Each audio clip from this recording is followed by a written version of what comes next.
जय श्री राम दोस्तों। हमारी आज की कहानी है ईश्वर का न्याय। आंखों में आंसू और चेहरे पर उदासी लिए दिल में हजारों तूफान उमड़ रहे थे। अस्पताल के जनरल वार्ड में बैठी लक्ष्मी जी लगातार भारी आंखों से बिस्तर पर लेटे अपने पति श्याम प्रसाद जी को और देखती जा रही थी। मन ही मन उनकी चिंता लक्ष्मी जी को खाई जा रही थी। इस मुश्किल घड़ी में उनके साथ खड़े रहने वाला उनके पास कोई था भी तो नहीं। दरअसल 4 दिन पहले ही श्याम प्रसाद जी घर की छत पर पड़े पानी पर पैर फिसलने की वजह से नीचे आ गिरे थे और उनकी टांग की हड्डी टूट गई थी, जिस कारण उनका ऑपरेशन करवाना पड़ा। उम्र भर एक अध्यापक के तौर पर प्राइवेट नौकरी करने वाले श्याम प्रसाद जी ने जो थोड़ी बहुत बचत की थी, वो सारा पैसा उनके ऑपरेशन पर खर्च हो गया। तो और कुछ पैसा कम पड़ गया तो लक्ष्मी जी ने अपने गहने तक बेच दिए और ऑपरेशन करवाने के लिए पैसे जुटाए। लेकिन उनकी दवाइयाँ खरीदने के लिए अब उनके पास बिल्कुल भी पैसे नहीं बचे थे और वह ये सोच सोच कर परेशान थी कि अब आगे क्या किया जाए। ऐसा नहीं है कि बुजुर्ग दंपत्ति इस दुनिया में बिल्कुल अकेले थे। दरअसल उनका एक बेटा है अविनाश, जिसे उन्होंने पाल पोस कर पढ़ा लिखा कर बड़ा किया। उसकी पसंद की लड़की अंजलि से उसकी शादी करवाई। आज अविनाश एक सफल व्यापारी है। उसके घर में सुख सुविधाओं का हर एक सामान है। नहीं है तो अपने जन्मदाताओं के लिए अपने घर में थोड़ी सी जगह। शादी के कुछ समय बाद ही बहू अंजलि के कहने पर बेटे ने अपने लिए एक अलग से घर खरीद लिया और माँ बाप को अकेला छोड़कर वहीं रहने चला गया। अपने माता पिता के दुख सुख से अब उन्हें कोई भी मतलब ना था। श्याम प्रसाद जी की चोट के बारे में लक्ष्मी जी ने अपने बेटे को फ़ोन करके भी बताया था और उनसे कुछ पैसे की मदद भी मांगी थी। बेटे ने औपचारिकता निभाते हुए 10,000 रुपये उनके अकाउंट में ट्रांसफ़र करवा दिए, लेकिन बेटा और बहू में से कोई भी उन्हें देखने तक नहीं आया। सोच में डूबी लक्ष्मी जी अचानक उठ खड़ी हुई और करीब 1 घंटा पैदल चलकर एक बड़ी सी बिल्डिंग के बाहर पहुंच गईं। बिल्डिंग में बड़े बड़े आलीशान फ्लैट बने हुए थे। उस बिल्डिंग के बाहर एक सिक्योरिटी गार्ड वाला बैठा हुआ था। लक्ष्मी जी ने उसे प्रार्थना की कि वह उन्हें उस बिल्डिंग के फ्लैट में रहने वाले अपने बेटे अविनाश से मिलना है। सिक्योरिटी गार्ड उनकी हालत देखकर उन्हें वहां से भगाने लगा और बोला, आप अविनाश साहब की माँ हो ही नहीं सकती, आप झूठ बोल रही हैं, चली जाइए यहाँ से। लेकिन लक्ष्मी जी सिक्योरिटी गार्ड से विनती करने लगी और बोली, मेरी बात पर विश्वास करो, मैं ही तुम्हारे अविनाश सर की माँ हूँ। मेरे पति अस्पताल में बीमार पड़े हैं और मेरे पास उनकी दवाइयाँ खरीदने तक के लिए पैसे नहीं हैं। जब तक मेरा बेटा बाहर नहीं आएगा तब तक मैं यहाँ से कहीं नहीं जाऊँगी। मुझे पैसों की सख्त ज़रूरत है, आप उसे बुला दीजिए। आखिरकार सिक्योरिटी गार्ड को उन पर दया आ गई। उसने उनके बेटे को फ़ोन लगाया। उस समय डाइनिंग टेबल पर बैठकर अविनाश और अंजलि नाश्ता कर रहे थे। अंजलि ने फ़ोन उठाया तो गार्ड ने कहा, बाहर कोई वृद्ध औरत आप लोगों से मिलना चाहती है और कह रही है कि वह साहब की माँ है, लेकिन उनके चेहरे और पहनावे से नहीं लग रहा कि वह साहब की माँ है। मैंने तो उन्हें वापस भेजने की कोशिश भी की, लेकिन वह कहती हैं कि साहब से मिले बिना वह वापस नहीं जाएंगी। सिक्योरिटी गार्ड की बात सुनकर अंजलि बोली, ठीक है, हम बाहर आकर देखते हैं, उन्हें अंदर मत भेजना। गार्ड से बात करने के बाद फ़ोन रखकर अंजलि अपने पति अविनाश से बोली, मैंने उन्हें कितनी बार कहा है कि अब हमारा उनसे कुछ लेना देना नहीं है, लेकिन फिर भी कभी भी तुम्हें फ़ोन लगा देती हैं तो कभी मुंह उठाए हमारे घर चली आती हैं। पैसे तो ऐसे मांगने चले आते हैं जैसे यहाँ कोई कुबेर का खजाना पड़ा हुआ है। आज आप उन्हें साफ साफ कह दीजिए कि आज के बाद हमारे घर पर आकर हमें परेशान करने की ज़रूरत नहीं है। नाश्ता करके अविनाश अपनी पत्नी अंजलि के साथ घर के बाहर आया और गेट तक पहुँचा। अपने बेटे और बहू को देखकर लक्ष्मी जी के चेहरे पर खुशी के भाव आ गए और सोचने लगी, आखिरकार मेरे बेटे को मेरी ममता खींच ही लाई। मैं जानती थी मेरा बेटा मुझसे मिलने ज़रूर आएगा। जैसे ही वे दोनों नज़दीक आए तो लक्ष्मी जी हाथ जोड़कर बोली, बेटा, तुम्हारे पिताजी के इलाज के लिए मुझे पैसों की ज़रूरत है। जितने भी पैसे हमारे पास थे वे सारे पैसे खर्च हो चुके हैं। अब मेरे पास इतने पैसे भी नहीं हैं कि मैं तुम्हारे पिताजी की दवाइयाँ लेकर आ सकूं। मुझे कुछ पैसे दे दो। ऐसा कहते हुए लक्ष्मी जी गिड़गिड़ाने लगी। तभी उनका बेटा बोला, क्या माँ, 2 दिन पहले ही आपके अकाउंट में मैंने 10,000 रुपये जमा किए थे, वो पैसे कहाँ गए? लेकिन बेटा, जो पैसे तुमने दिए थे उतना तो अस्पताल में रहने का 2 दिन का खर्चा है। तभी उनकी बहू बोली, अगर प्राइवेट अस्पताल का इतना ही खर्चा था तो सरकारी अस्पताल में क्यों नहीं गए आप लोग? अब और पैसे हमारे पास नहीं हैं, चली जाइए यहाँ से। फिर लक्ष्मी जी अपनी बेटी की ओर देखते हुए बोली, बेटा, अपने पिता के बारे में तो सोचो, आखिरकार वह तुम्हारे जन्मदाता हैं। तो अंजलि ने कहा, माँ जी, इस तरह की बातें करके हमें इमोशनली ब्लैकमेल करने की ज़रूरत नहीं है। हमें सब समझ में आता है।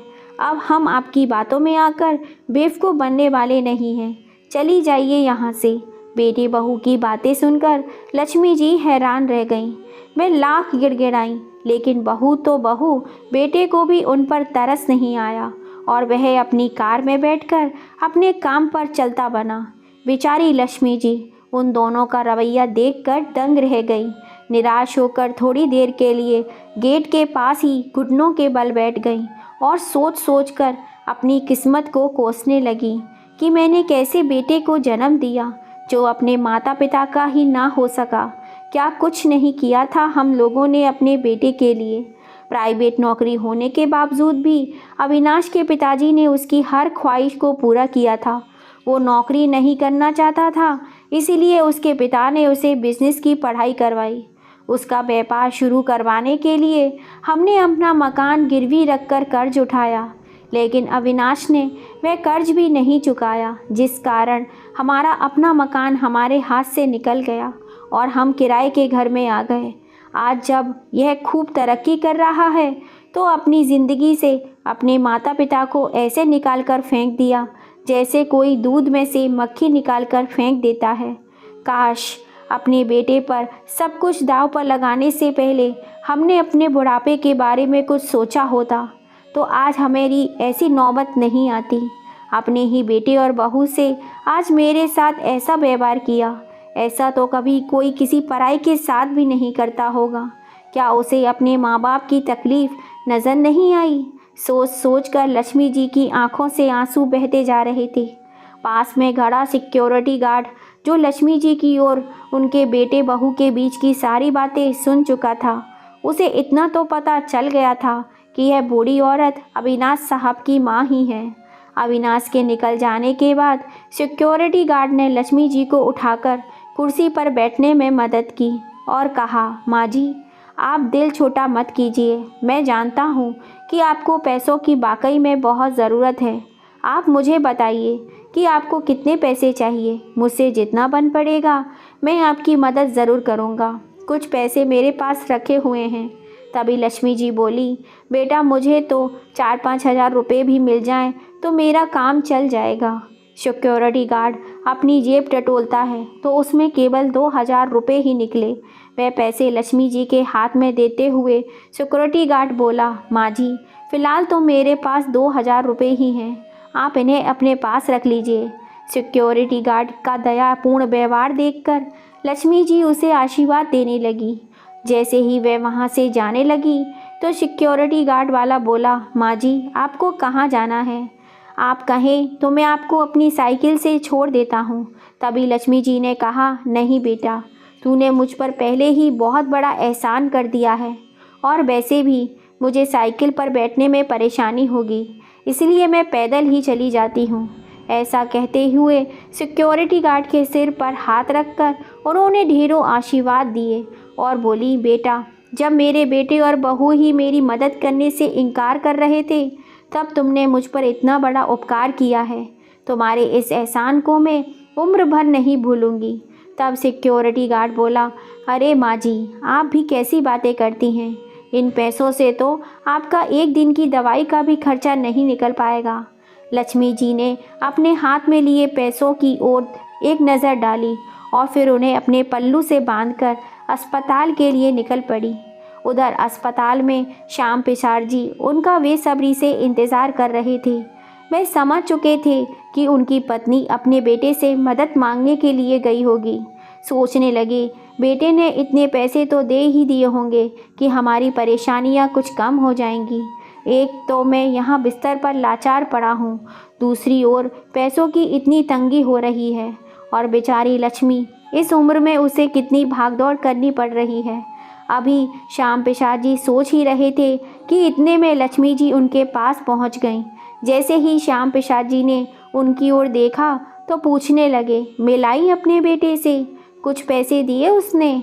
लेकिन लक्ष्मी जी का उदास चेहरा और आंसुओं से भीगी आंखें देखकर वे तुरंत समझ गए कि उनके बेटे और बहू ने अपनी मां के साथ कैसा व्यवहार किया होगा।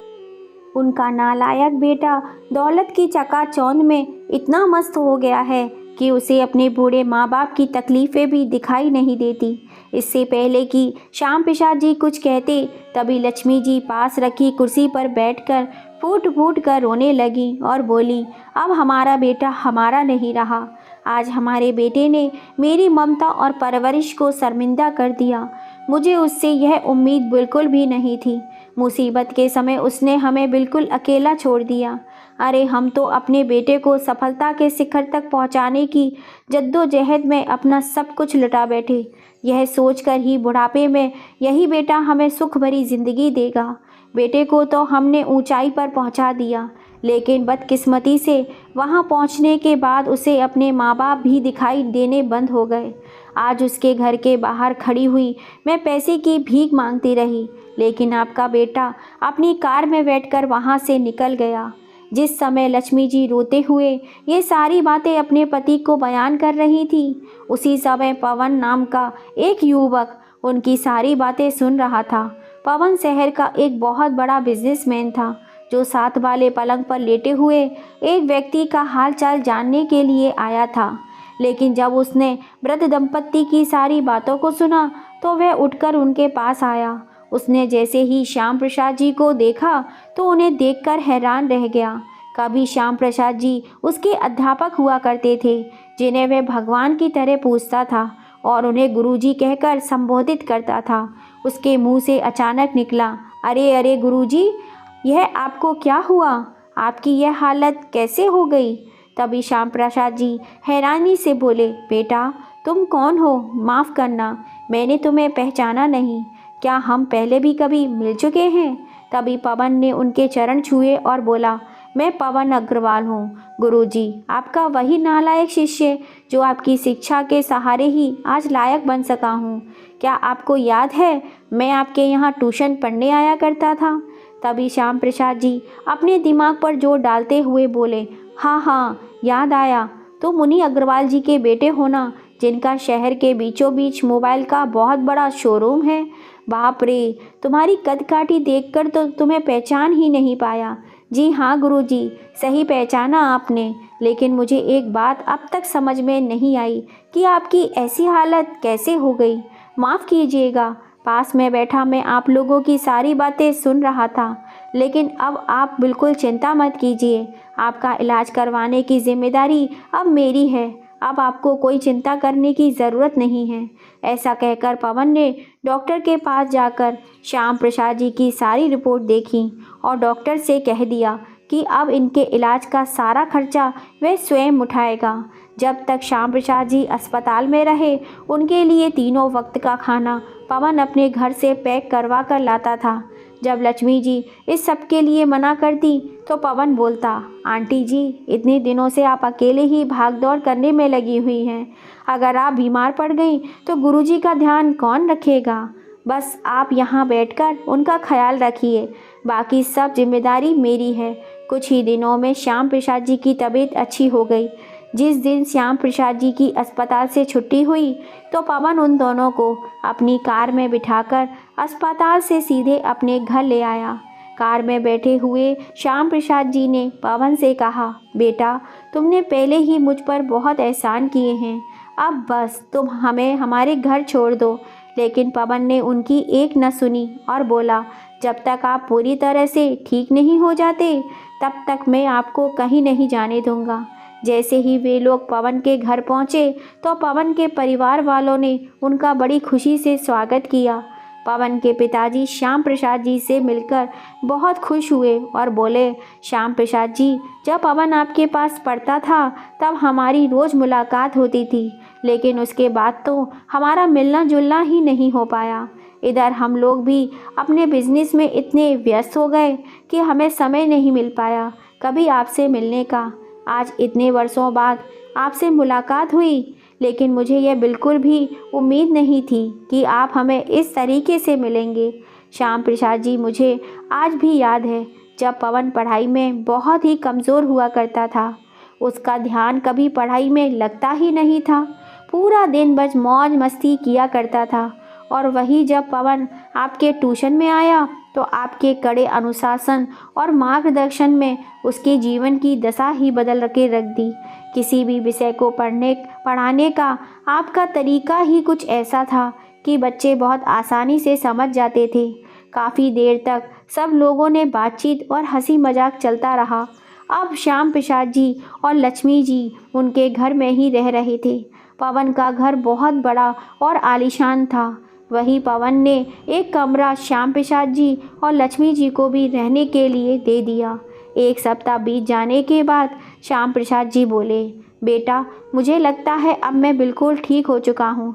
अब हमें चलना चाहिए। बहुत दिन रह लिए हम तुम्हारे घर। तुमने हमारी बहुत मदद की, उसके लिए तुम्हारा बहुत बहुत शुक्रिया। लेकिन उनके जाने की बात सुनकर पवन थोड़ा परेशान हो गया। इतने समय में वह इतना तो समझ चुका था कि श्याम प्रसाद जी के पास जो भी पैसा था वह सब कुछ खर्च हो चुका है। अब उनके पास कुछ भी नहीं बचा। थोड़ी देर सोच विचार करने के बाद पवन श्याम प्रसाद जी से बोला, गुरुजी, बुरा ना माने तो एक बात पूछूं, अब आप अपना गुजारा कैसे करेंगे? मेरा मतलब है आपके सारे पैसे तो खर्च हो चुके हैं, फिर आप अपना खर्चा कैसे चलाएंगे? तभी श्याम प्रसाद जी बोले, बेटा, अब मैं पूरी तरह से स्वस्थ हो चुका हूँ। कोई ना कोई छोटा मोटा काम देख लूँगा जिससे हमारे खाने पीने और दवाइयों का खर्चा निकलता रहे। तो पवन ने कहा, गुरुजी, मैंने आपके लिए कुछ सोचा है। अच्छा, क्या सोचा है? जरा हमें भी तो बताओ, श्याम प्रसाद जी ने कहा। तो पवन बोला, आप तो जानते ही हैं हमारा मोबाइल का बिजनेस है और कुछ समय पहले ही पिताजी ने एक और शोरूम भी खरीदा है जहां का काम मैं संभालता हूं। अब मेरे पिताजी को किसी ऐसे व्यक्ति की ज़रूरत है जो बिज़नेस का सारा हिसाब किताब अच्छे से रखता हो और जिस पर हम आंख मूंद कर विश्वास कर सके। तो गुरुजी, मुझे इस कार्य के लिए आपसे अधिक उपयुक्त और कोई नज़र नहीं आता। वैसे भी आप कहीं जाकर काम करने की सोच ही रहे हैं, तो क्यों ना आप हमारी दुकान पर आकर बैठें और दुकान का सारा हिसाब किताब देखें। पवन के इतना कहने पर श्याम प्रसाद जी अपनी पत्नी लक्ष्मी जी की तरफ देखने लगे, लेकिन लक्ष्मी जी को पवन की यह बात अच्छी लगी। वह अपने पति से बोली, देखिए जी, इस उम्र में आप ज़्यादा काम तो कर नहीं सकेंगे और फिर यहाँ आप बैठे हुए काम करेंगे और अपनी मेहनत का कमा कर खाएंगे तो आपको भी कोई परेशानी नहीं होगी। श्याम प्रसाद जी अग्रवाल जी के साथ उनके मोबाइल के शोरूम में बैठकर सारा हिसाब किताब देखने लगे और धीरे धीरे इस बिज़नेस को समझने लगे। साल भर अग्रवाल जी के साथ काम करते करते वे उनके बिज़नेस की सारी बारीकियां सीख चुके थे। अब उनके पास अच्छे खासे पैसे भी इकट्ठे हो चुके थे। एक दिन उनके मन में ख्याल आया कि क्यों ना अपनी ही मोबाइल की एक छोटी सी दुकान खोली जाए, उससे हमें और भी ज़्यादा फ़ायदा होगा। यह बात उन्होंने अपनी पत्नी से कही तो लक्ष्मी जी बोली, आप भी कैसी बातें करते हैं? इस उम्र में आप दुकान खोलने की सोच रहे हैं? लगता है उम्र बीतने के साथ साथ आपका दिमाग भी सटिया गया है। अरे, इस उम्र में नया काम खोलने जाओगे तो लोग भी हंसी उड़ाएंगे कि बुढ़ापे में बिजनेस करने की सूझी है। तो श्याम प्रसाद जी बोले, अरे लक्ष्मी, इस बात की चिंता तुम मत करो। मैंने पवन से भी बात की है, उसने मुझे हर तरीके से मदद करने का आश्वासन दिया है। दुकान का सारा सामान मंगवाने की जिम्मेदारी वो लेने को तैयार है। फिर मुझे भागदौड़ का ज़्यादा काम ही नहीं करना पड़ेगा। एक दिन श्याम प्रसाद जी ने एक छोटी सी दुकान खरीद ली और पवन की मदद से उन्होंने मोबाइल का काम शुरू किया। श्याम प्रसाद जी को इस उम्र में काम करते देख पड़ोसी भी बोलने लगे, श्याम प्रसाद जी, इस उम्र में आप बिजनेस शुरू करने चले हो? इतने साल काम करने का इरादा है? तो श्याम प्रसाद जी बोले, जब तक भगवान की इच्छा होगी तब तक, लेकिन इतना ज़रूर है, जब तक हाथ पैर चलते रहेंगे तब तक मैं हार नहीं मानूंगा। लक्ष्मी जी भी श्याम प्रसाद जी के साथ दुकान पर आकर बैठने लगी। अपने बेटे के बारे में सोच सोच कर दुखी होने की बजाय बूढ़े माता पिता व्यस्त रहकर सुखी जीवन जीने लगे। धीरे धीरे श्याम प्रसाद जी का छोटा सा व्यापार फलने फूलने लगा।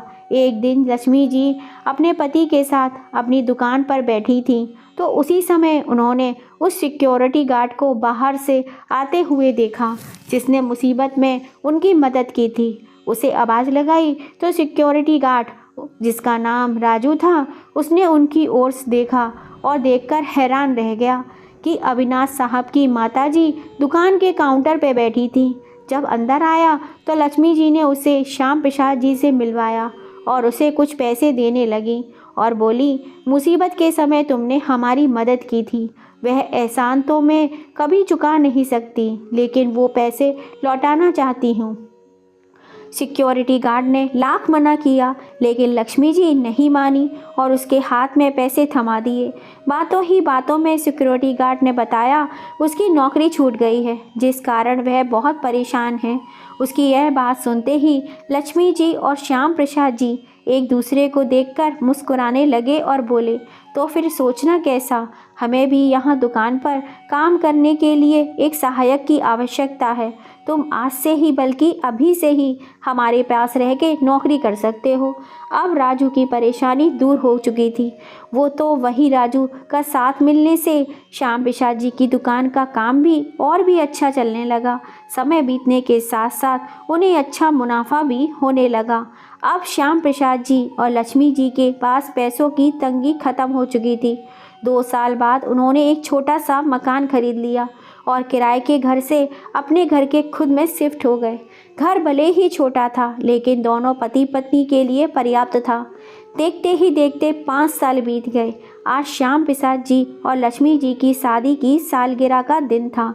सुबह के समय जब लक्ष्मी जी नाश्ता लगा रही थी तो श्याम प्रसाद जी लक्ष्मी जी से बोले, लक्ष्मी, आज के दिन ही तुम मेरी ज़िंदगी में आई थी। जब तुम शादी कर आई थी तो मेरे बूढ़े माता पिता और 2 बहनों की जिम्मेदारी मेरे कंधों पर थी, क्योंकि कमाने वाला मैं इकलौता इंसान था। सारी जिम्मेदारियां निभाने के बाद हमने अपने बेटे पर अपना जीवन न्यौछावर कर दिया। लेकिन जब से लेकर आज तक मैंने तुमसे कभी तुम्हारी इच्छा के बारे में नहीं पूछा और ना ही तुमने कभी मुझसे कुछ मांगा। लेकिन आज जब मैं सारी जिम्मेदारियों से मुक्त हो चुका हूँ और हमारे पास पैसा भी है, उम्र के इस पड़ाव में ही सही, लेकिन मैं तुम्हारी हर इच्छा को पूरा करना चाहता हूँ। आज तुम जो भी मांगोगी मैं वही लाकर तुम्हें दे दूँगा। श्याम प्रसाद जी ने इतने प्यार से कहा तो लक्ष्मी जी ने श्याम प्रसाद जी से कहा, आप हमारे सामने सही सलामत खड़े हैं, मेरे लिए यही सबसे बड़ी बात है। मुझे और कुछ नहीं चाहिए, और अब तो उम्र भी हो गई है तो कोई शौक़ भी नहीं रहे। तो श्याम प्रसाद जी बोले, श्रीमती जी, ख्वाहिशें उम्र नहीं देखती। इंसान बेशक शरीर से बूढ़ा हो जाए, लेकिन दिल को हमेशा जवान ही रहना चाहिए। आप यह बताइए कि आपको क्या चाहिए। उसी समय लक्ष्मी जी को वह दिन याद आ गया जिस दिन वे अपने बेटे के घर बाहर खड़ी हुई उनसे चंद रुपयों के लिए भीख मांग रही थी और उनका बेटा उनके सामने अपनी कार में बैठकर चलता बना था। फिर लक्ष्मी जी ने बड़े प्यार से बोला, ठीक है, अगर आपकी इतनी इच्छा है तो हम एक कार खरीदेंगे। लक्ष्मी जी की इच्छा जानकर श्याम प्रसाद जी को बड़ी खुशी हुई। वह बोले, ठीक है श्रीमती जी, आज के शुभ दिन पर ही हम कार के शोरूम में जाएंगे और एक नई कार खरीदेंगे। श्याम प्रसाद जी की बात सुनकर लक्ष्मी जी के चेहरे पर मुस्कान दौड़ आई। अब उनके मन में संतुष्टि आ गई थी कि चलो छोटा सा घर भी खरीद लिया, पैसे भी कमाने लगे, अब एक कार भी आने वाली है। जो शौक़ जवानी में पूरे करने चाहिए थे उस समय तो पूरे ना कर सके, लेकिन आज बुढ़ापे में मौका मिला है तो दोनों पति पत्नी बहुत खुश थे। शाम के समय श्याम प्रसाद जी अपनी पत्नी लक्ष्मी जी के साथ नई कार खरीदने गए। राजू को अच्छी ड्राइविंग आती थी तो उसे अपने साथ ही ले गए और सबसे पहले कार में बैठकर मंदिर में माथा टेकने के लिए गए। सभी ने मंदिर में माथा टेका और भगवान का शुक्रिया अदा किया और उसके बाद वे लोग गरीबों की बस्ती में बाहर जाकर रुके और श्याम प्रसाद जी और लक्ष्मी जी गाड़ी से निकलकर गरीबों में फल, मिठाई और कपड़े बांटने लगे। राजू गाड़ी में से बाकी का सारा सामान बाहर निकाल रहा था। तभी लक्ष्मी जी का बेटा बहू वहाँ से गुजर रहे थे। अचानक अविनाश की नज़र राजू पर पड़ी। उसके पास आकर बोला, अरे राजू, तुमने क्या सिक्योरिटी गार्ड की नौकरी छोड़ दी है? जी सर, अब मुझे बहुत अच्छी जगह नौकरी मिल गई है, बहुत ही अच्छे लोग हैं। अच्छा, किनके पास काम करते हो? अंजलि ने पूछा तो राजू का हाथ का इशारा करते हुए बोला, आप खुद ही देख लीजिए। तभी अंजलि और अविनाश ने पीछे मुड़कर देखा जहां लक्ष्मी जी और श्याम प्रसाद जी गरीबों को फल, मिठाइयाँ और कपड़े बांट रहे थे। जहां नज़ारा देखते ही उन दोनों के पैरों तले ज़मीन खिसक गई। लक्ष्मी जी ने बहुत खूबसूरत साड़ी पहन रही हुई थी और श्याम प्रसाद जी के चेहरे पर एक अलग ही रौनक नज़र आ रही थी। वे दोनों बहुत ही खुश दिखाई दे रहे थे। सब सामान बांटने कर जैसे ही वे अपनी कार की ओर आने लगे तो ड्राइवर ने उन दोनों के लिए कार का दरवाज़ा खोला। यह सब देखते ही बेटा और बहू की आंखें फटी की फटी रह गईं कि आखिरकार उनके कंगाल माँ बाप के पास इतना पैसा कहाँ से आया। वे दोनों तुरंत श्याम प्रसाद जी के पास आए और उनके पैरों में गिर गए। पिताजी, हमें माफ़ कर दीजिए। श्याम प्रसाद जी और लक्ष्मी जी उन्हें देखते ही हैरान रह गए, लेकिन फिर उन्हें अनदेखा करके कार की ओर जाने लगे। तभी अविनाश बोला, पिताजी ऐसा मत कीजिए, मैं आपका बेटा हूँ। तभी अंजलि भी अपनी सासू माँ के पास जाकर उनके पैरों में गिरकर गिड़गिड़ाने लगी और बोली, आप नहीं जानती माँ जी, हमें व्यापार में कितना घाटा हुआ है। इस घाटे के चलते हमने इतना कर्ज उठा लिया कि हमारा घर भी बिक गया, फिर भी हम उस कर्ज को नहीं चुका पाए। हमें समझ में नहीं आ रहा कि अब हम क्या करें। मेरे पास जो भी गहने थे वह भी बिक चुके हैं। अब तक इस बस्ती में ऐसे हालात में रहकर मजबूर हैं। आप लोग हमारी कुछ मदद कर दीजिए। बेटे और बहू की ओर देखते ही लक्ष्मी जी की आंखों में खून उतर आया। उन्हें वह दिन याद आया जब वह अपने बेटे और बहू के सामने चंद पैसों के लिए गिड़गिड़ा रही थी और उनके पति अस्पताल में जिंदगी और मौत के बीच में जूझ रहे थे। लेकिन बेटा और बहू उन्हें जलील करने में कोई कसर नहीं छोड़ी और बेटा तो उन्हें अनदेखा करके अपनी बड़ी सी कार में बैठकर चला गया था। आज लक्ष्मी जी भी अपने बेटे और बहू की बातों को अनदेखा करके अपने पति श्याम प्रसाद जी का हाथ पकड़कर कार के पास आ गई। उनका बेटा उनके पैरों में गिरकर गिड़गिड़ाने लगा और बोला, माँ, आज के बाद हम सब मिलजुल कर रहेंगे। प्लीज़ एक बार हमें माफ़ कर दो, हमारी मदद कर दो। लेकिन लक्ष्मी जी और श्याम प्रसाद जी ने उनकी एक ना सुनी और चुपचाप अपनी कार में आकर बैठ गए। राजू, जो इस सारी घटना का साक्षी था, अविनाश के पास आया और बोला, सर, एक बात कहना चाहता हूँ, बुरा मत मानिएगा। हम इस संसार में जैसा कर्म करते हैं वैसा ही भुगतना पड़ता है, यही सृष्टि का नियम है। अविनाश और अंजलि उसकी बात सुनकर आत्मग्लानि से भर उठे थे, लेकिन अब पछताने के अलावा और कुछ नहीं कर सकते थे। श्याम प्रसाद जी और लक्ष्मी जी राजू के साथ अपनी कार में बैठकर वहां से जा चुके थे।